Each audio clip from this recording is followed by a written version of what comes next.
Halo teman-teman semuanya, ini channel baru dari Inklusiku ya. Jadi ini teman-teman bisa belajar tentang perencanaan keuangan. Videonya nggak terlalu panjang, tapi isinya bermakna. Jadi ini teman-teman kita akan coba bedah ya tentang bagaimana sih perencanaan keuangan itu ya. Kita coba mulai dari awal, nanti sampai video-video selanjutnya nanti lebih lebih dalam lagi. Oke, ini aku akan memberikan pengertian ya tentang perencanaan keuangan, dan ini saya coba langsung perlihatkan resmi ya dari laman-laman yang terpercaya ya. Bentar.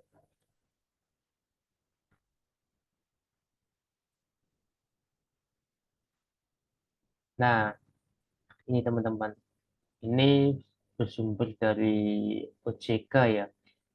Nah, jadi perencanaan keuangan itu apa sih? Jadi perencanaan keuangan itu sebenarnya perencanaan keuangan untuk membantu ya seseorang dalam mencapai tujuan hidupnya. Pasti setiap orang tuh pasti memiliki sebuah tujuan hidup, nggak mungkin tidak punya ya. Jadi teman-teman bisa, kalau misalkan teman-teman belum paham nih tentang tujuan hidup, mulai dari sekarang ya coba cari tujuan hidup ya teman-teman itu apa sih, dan nanti mulai untuk menyusun eh, rencananya seperti apa gitu ya. Nah, ini beberapa yang mempengaruhi perencanaan keuangan ya, yaitu status perkawinan. Mungkin teman-teman yang belum menikah atau sudah menikah itu akan mempengaruhi ya. Kemudian kondisi pekerjaannya yang sudah punya pekerjaan tetap ataupun belum, tetap disyukuri ya. Walaupun itu gajinya masih pas-pasan, tapi tetap teman-teman harus mampu merencanakan keuangan dengan baik ya.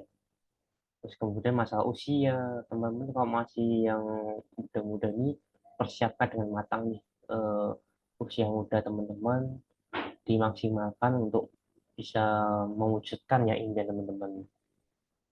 Kemudian kondisi keluarga, tentu setiap orang pasti mempunyai kondisi yang berbeda-beda ya. Jadi teman-teman bisa menyesuaikan dengan kondisinya masing-masing gitu ya. Nah, kemudian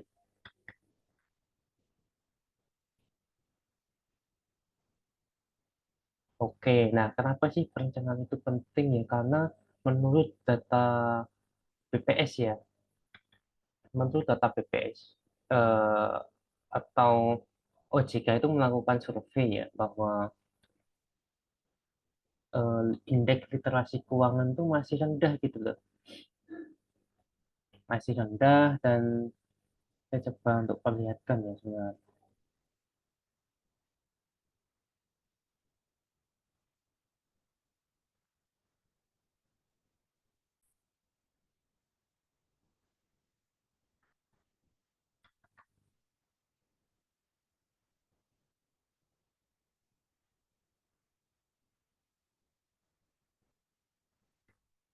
Nah ini teman-teman, jadi indeks literasi di Indonesia ini masih tergolong rendah ya dibandingkan dengan indeks literasi inklusi keuangannya.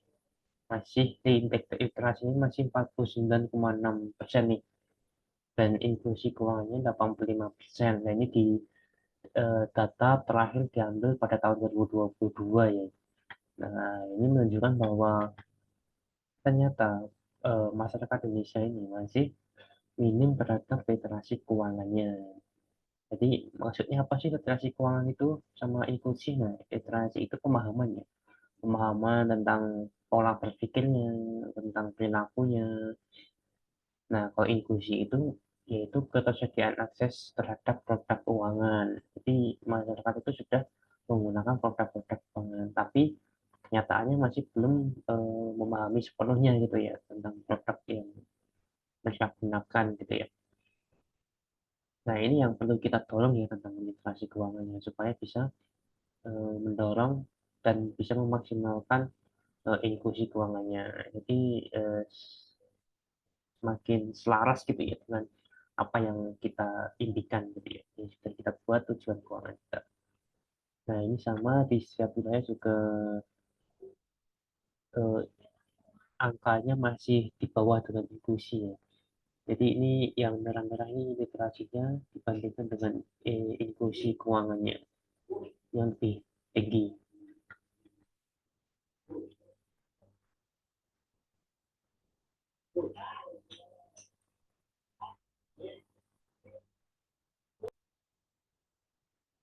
Nah, itu teman-teman eh, indeks tingkat indeks literasi keuangan dan inklusi keuangan di Indonesia.